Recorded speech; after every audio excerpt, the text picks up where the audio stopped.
आपने 12th PCM तो कर लिया, लेकिन आप कंफ्यूज होके आगे क्या करना है। एक बड़ी प्रॉब्लम यह है कि ऑप्शंस बहुत ज्यादा है, engineering, government jobs, foreign education and many more. लेकिन जब मैंने इन सब का डेटा एनालाइज किया, success rate, salary, competition, AI का इम्पैक्ट देखा, तो मुझे क्लियर पता चल गया कि इनमें से सिर्फ एक दो ऑप्शन प्रैक्टिकली काम करते हैं। बाकी में तो कंपटीशन इतना है कि रियलिस्टिक चांसेस 0.1% से भी कम है, या फिर इन्वेस्टमेंट इतना है कि मोस्ट फैमिलीज अफोर्ड ही नहीं कर सकते। इस वीडियो में मैं 12th पीसीएम के बाद के करियर्स की रियलिटी शेयर करूंगा और अपने एक्सपीरियंस से एडवाइस दूंगा कि आपके लिए कौन सा करियर बेस्ट होगा। If you new to this channel, welcome. My name is Akbar. मैंने 12th पीसीएम किया था गुजरात बोर्ड से और आज मैं यूके में world number 1 bank JP Morgan के लिए काम कर रहा हूँ। पिछले 1 साल से मेरा मिशन रहा है स्टूडेंट की हेल्प करना, ताकि वो सही करियर चूज करके हाई पेइंग जॉब लैंड कर सके। सही करियर चूज करना आपकी लाइफ का शायद सबसे इंपॉर्टेंट डिसीजन होगा, तो इसे प्लीज लाइटली मत लेना और कोई कंफ्यूजन ना हो, इसलिए वीडियो पूरा देखना। तो सबसे पहले हम कुछ है पॉपुलर पास देखते हैं जिसमें 99% लोग 12th पीसीएम के बाद जाते हैं। शुरू करते हैं उस पास से जिसे इंडिया में सबसे सेफ माना जाता है, लेकिन रियलिटी कुछ और ही है। गवर्नमेंट जॉब्स जैसे एनडीए और एसएससी सीएचएसएल, जो आप 12th के बाद भी कर सकते हो, या यूपीएससी, एसएससी, सीजीएल, जिसके लिए ग्रेजुएशन जरूरी है। देखो, ये तो सच है कि गवर्नमेंट जॉब में मिलती है स्टेबिलिटी,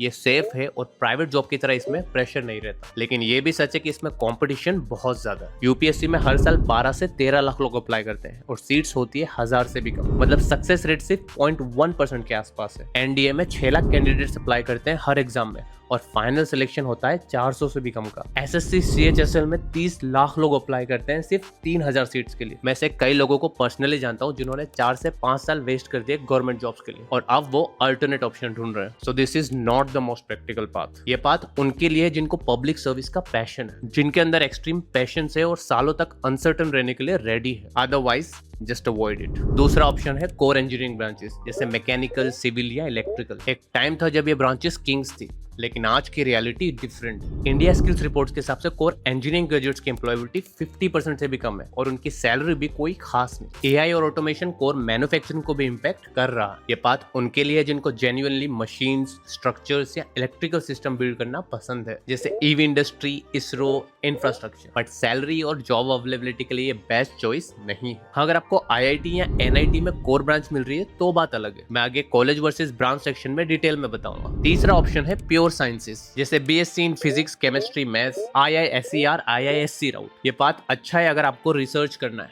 पीएचडी करना है, साइंटिस्ट बनना है। बट इंडिया में एकेडमिक पोजीशन बहुत लिमिटेड है और कंपटीशन एक्सट्रीम है। हर एक ओपनिंग के लिए हंड्रेड्स ऑफ पीएचडीज अप्लाई करते हैं और इसमें सैलरी भी इनिशियली बहुत कम होती है, 30 से 40 हजार, जो इंजीनियरिंग के कंपैरिजन में बहुत कम है। अगर आपको नोबेल प्राइज जीतना है तो ये पाथ सही है, बट अगर स्टेबल और हाई पेइंग करियर चाहिए तो ज्यादातर स्टूडेंट के लिए ये प्रैक्टिकल पाथ नहीं है। चौथा ऑप्शन है foreign education, US, UK, Canada, Australia, Germany जैसी कंट्रीज में। अगर आपकी फैमिली अफोर्ड कर सकती है तो ये एक अच्छा ऑप्शन है। यूएस और यूके में लगभग 30 से 50 लाख तक का एनुअल इन्वेस्टमेंट है। जर्मनी एक्सेप्शन है, जहाँ ट्यूशन फीस ऑलमोस्ट जीरो है, लेकिन लिविंग कॉस्ट तो है ही और साथ में आपको जर्मन लैंग्वेज भी आनी चाहिए। पिछले कुछ सालों में फॉरेन एजुकेशन और भी एक्सपेंसिव हो चुका है और यूएस, यूके, कनाडा में वीजा रूल स्ट्रिक्ट हो गए। 2025 में सिर्फ 6.26 लाख इंडियन स्टूडेंट अब्रॉड गए, जो 2023 के 9 लाख से सिग्निफिकेंट ड्रॉप है। कनाडा में वीजा रिजेक्शन तो 71% तक पहुंच गया। इसलिए अब लोग आयरलैंड और न्यूजीलैंड जैसी कंट्रीज में जा रहे हैं। ये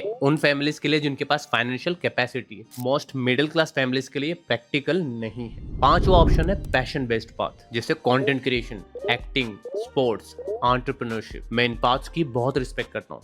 अगर आप इन पाथ में सक्सेसफुल हो गए तो आपको फेम और मनी तो मिलेगा ही, लेकिन साथ साथ आप दूसरों के लिए इंस्पिरेशन बन जाओगे। लेकिन ये बात सिर्फ उनके लिए जिनके अंदर ऑब्सेसिव लेवल का इंटरेस्ट है किसी चीज में, क्योंकि डेटा ये कहता है इसमें सक्सेस रेट बहुत ही लो है। हर सक्सेसफुल पर्सन के पीछे लाखों ऐसे लोग हैं जिनका कुछ नहीं हुआ। मेरी एडवाइस रहेगी, अगर आपको ट्राई करना है तो करो, लेकिन एक बैकअप ऑप्शन जरूर रखो। और लास्ट लेकिन सबसे बेस्ट ऑप्शन है इंजीनियरिंग टेक, जैसे computer science, AI, data science, IT etcetera. इसमें बीसीए या बीएससी, सीएस, आईटी भी अल्टरनेटिव पाथ है। एआईसीटीई डेटा के मुताबिक 2024-2025 में सीएससी में सबसे ज्यादा एनरोलमेंट था, 3.9 lakh students. Computer science student की एम्प्लॉयबिलिटी सबसे हाई 80% है। इसमें फ्रेशर सैलरी 6 से 15 लाख पर एनम है और मेरी तरह एक्सपीरियंस प्रोफेशनल तो 20 से 50 लाख से भी ज्यादा कमा रहे हैं। नेस्कॉम के मुताबिक क्लाउड टेक्नोलॉजीज इंडिया के जीडीपी का 8% तक कंट्रीब्यूट कर सकती है 2026 तक, और एआई टैलेंट की डिमांड 10 लाख रोल तक पहुंचने वाली, जबकि ट्रेंड प्रोफेशनल सिर्फ 47% है। मतलब मैसिव शॉर्टेज है। अब मैं ये नहीं कह रहा कि ये पाथ परफेक्ट है,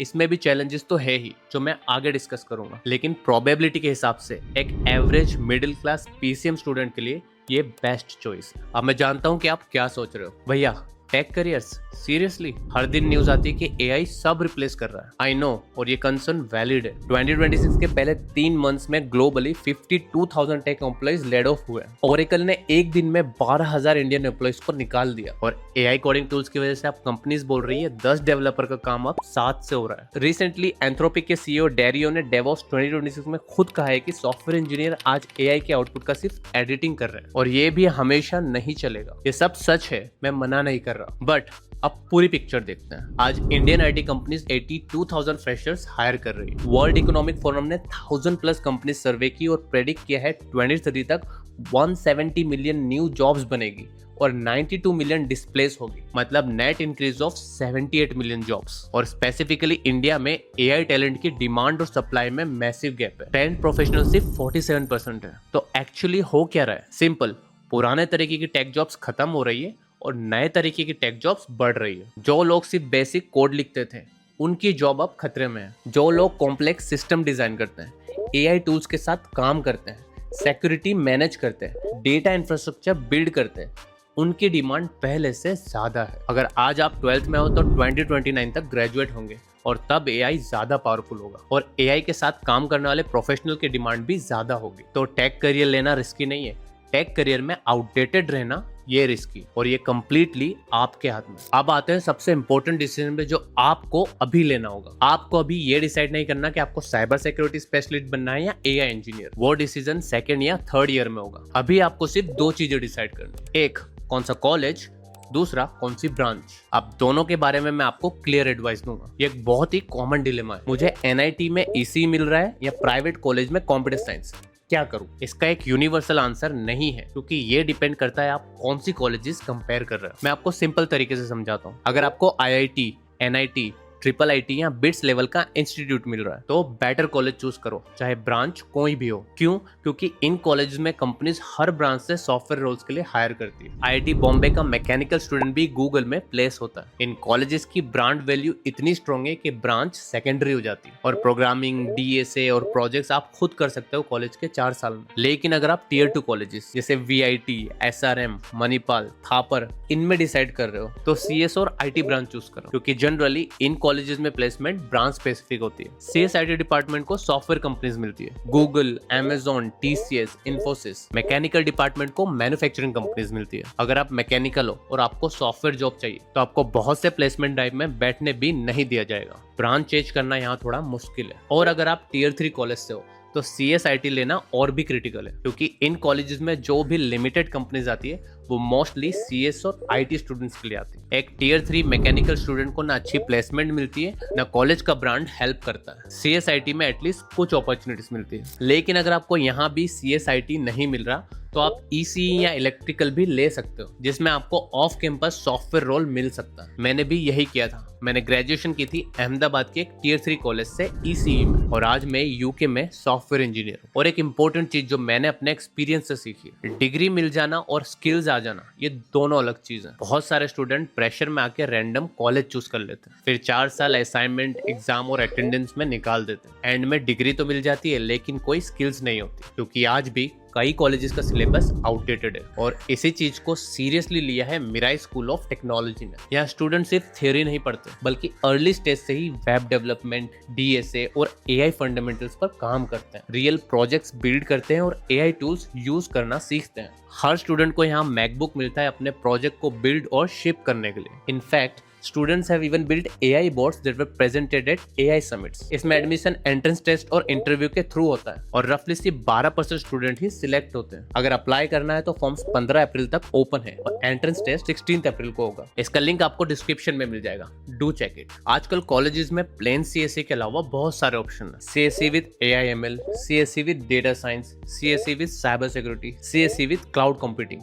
लिस्ट बहुत ही लंबी है, तो कौन सा चूज करें? पहली बात समझो, इन सभी स्पेशलाइजेशन में फर्स्ट 2 ईयर का सिलेबस ऑलमोस्ट सेम होता है। C programming, data structures, algorithms, DBMS, computer networks, operating systems. Difference आता है 3rd 4th ईयर में, जब 4 से 6 इलेक्टिव कोर्सेज अलग होते हैं। हियर्स द ट्रूथ, स्पेशलाइजेशन से ज्यादा इंपॉर्टेंट है स्किल्स और प्रोजेक्ट्स, बट अगर ऑप्शन है तो अपने इंटरेस्ट के हिसाब से चूज करो, क्योंकि थर्ड फोर्थ ईयर में आपको इस टॉपिक पे डीपर एक्सपोजर मिलेगा। तो मेरी प्रैक्टिकल एडवाइस कुछ ऐसी होगी, अगर आपको मैथ्स में जेन्युइनली इंटरेस्ट है तो CSE विद AI/ML या डेटा साइंस लो। इन कोर्सेज में आपको statistics, machine learning, neural network का एक्सपोजर मिलेगा जो हेल्पफुल है, चाहे आप इवेंचुअली AI में जाओ या ना जाओ। अगर आपको सिक्योरिटी या इन्वेस्टिगेशन टाइप के काम में इंटरेस्ट है तो CSE विद साइबर सिक्योरिटी लो, और अगर आपको अभी तक पता नहीं है कि क्या करना है तो प्लेन CSE लो। ये सबसे सेफ ऑप्शन है क्योंकि सारे डोर्स ओपन रहते हैं, आप बाद में खुद एक्सप्लोर करके डिसाइड कर सकते हो। लेकिन एक स्पेशलाइजेशन अवॉइड करनी चाहिए, वो है ब्लॉकचेन, क्योंकि इसका हाइप खत्म हो चुका है और fresher jobs almost non existent है। यहाँ पे क्विक मेंशन, अगर आपके लिए बीटेक फाइनेंशियली पॉसिबल नहीं है या एंट्रेंस एग्जाम क्लियर नहीं हुआ तो BCA एक सॉलिड अल्टरनेटिव है। 3 साल का कोर्स है,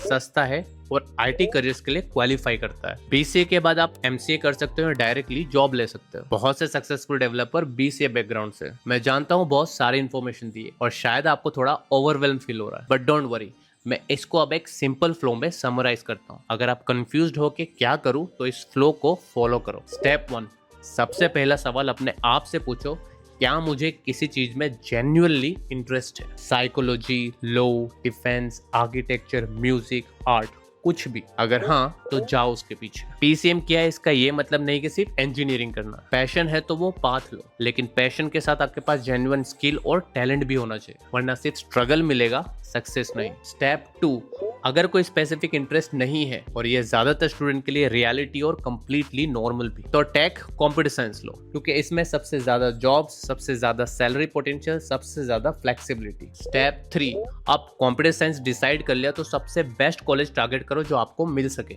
JEE की तैयारी करो, स्टेट CETs दो, प्राइवेट कॉलेज एग्जाम्स दो, बेस्ट पॉसिबल कॉलेज में एडमिशन लो। ट्रस्ट मी, ये बहुत इंपॉर्टेंट है। स्टेप 4, उस कॉलेज में अगर CSIT मिल रहा है तो ले लो, अगर नहीं मिल रहा और कॉलेज IIT और NIT लेवल का है तो कोई भी ब्रांच चलेगा। अगर कॉलेज अच्छा नहीं है तो दूसरी कॉलेज कंसिडर करो, ट्राई करो कि कंप्यूटर साइंस मिल जाए। स्टेप 5, अगर स्पेशलाइजेशन में कंफ्यूज्ड हो तो प्लेन CSE लो, आपके सारे डोर्स ओपन रहेंगे। एंड स्टेप 6, अगर बीटेक पॉसिबल नहीं है तो BCA करो, डेस्टिनेशन सेम है, बस रूट डिफरेंट है। होपफुली आपको ये क्लियर हो गया होगा। कोई भी कंफ्यूजन है तो कमेंट करके पूछ लो। आप कंप्यूटर साइंस तो चूज कर लिया, लेकिन सवाल ये है कि कौन सा टेक करियर आपके लिए बेस्ट होगा। Software development, AI, data, cyber security, cloud, और हर एक की सैलरी, कंपटीशन और फ्यूचर डिफरेंट है। इसके लिए मैंने डिटेल वीडियो बताई है ये समझने के लिए कि कौन सा करियर आपके लिए बेस्ट होगा। आप ये वीडियो चेक कर सकते हो। अगर वीडियो हेल्पफुल लगा हो तो सब्सक्राइब करना मत भूलना। मैं ऐसे ही वीडियोस बनाता हूँ जिसमें होती है प्रैक्टिकल एडवाइस। ये वीडियो उन लोगों से शेयर करो जो अभी कंफ्यूज्ड हैं